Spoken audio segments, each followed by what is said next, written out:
So is God more like Santa, vampires? I say Darth Vader because Darth Vader is this really powerful figure from a story. Yeah, there you go. That maybe 2,000 years from now people will think is real. Maybe. We can only hope for an interesting future like that.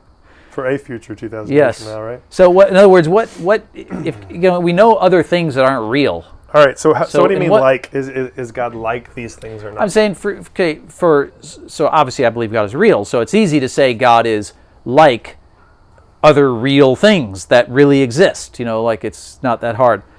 And I can even say he's more like people than he is, say, this bottle of beer. I can draw up analogies that I think make more sense of what God is like. So I'm asking, what is he not like? Or rather, that's not the way I say it. What I'm asking is, what is he like as a delusion? What is he more or less like?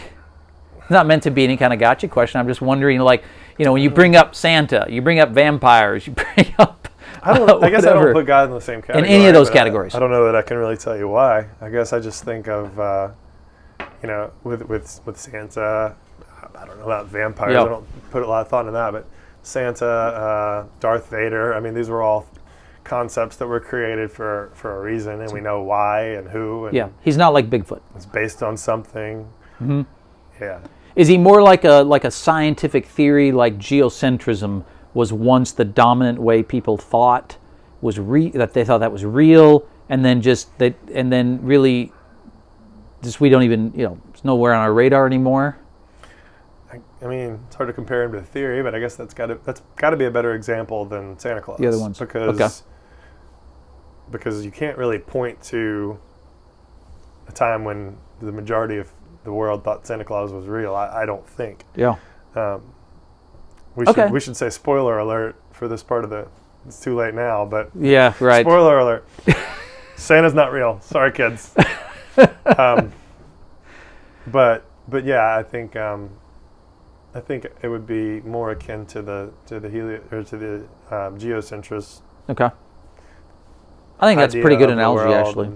There's probably a better one, but I think the reason why do I ask this, because a lot of atheists, the hard atheists, the vociferous atheists, run around saying God is like the fairies, like the garden fairies, and is like the flying spaghetti monster, of Richard Dawkins. And I always think this is just stupid. Nobody ever conceived of flying spaghetti monsters or vampires, for that matter, as explaining the very existence and purpose of the universe. Like it's just a silly category to me. I don't really think a whole lot of. I don't really spend much time on Dawkins stuff, but I wonder why he decided to go there instead of hammering the other gods thing home more, because it kind of grew out of the you don't believe in Thor or Odin or anything. There's just one more god. Or the flying spaghetti monster. It's like you could have left that part out and you have a stronger argument. Yeah. But I think there's something to the idea. I may be wrong. I think Richard Dawkins might be just trying to mock. Probably so. The idea. Probably so.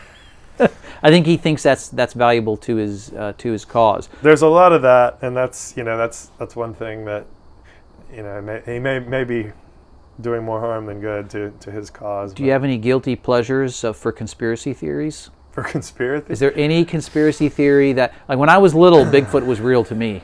I was totally convinced Bigfoot was real, and I just loved trying to find the pictures and I don't know. I don't think I've ever been much of a conspiracy guy.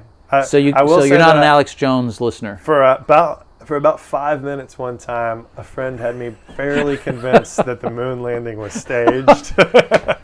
But do you want to divulge how old you were when this? Oh, I was in college. It was bad, but I was like, wait a second. And you were sober. Yeah, yeah. It was.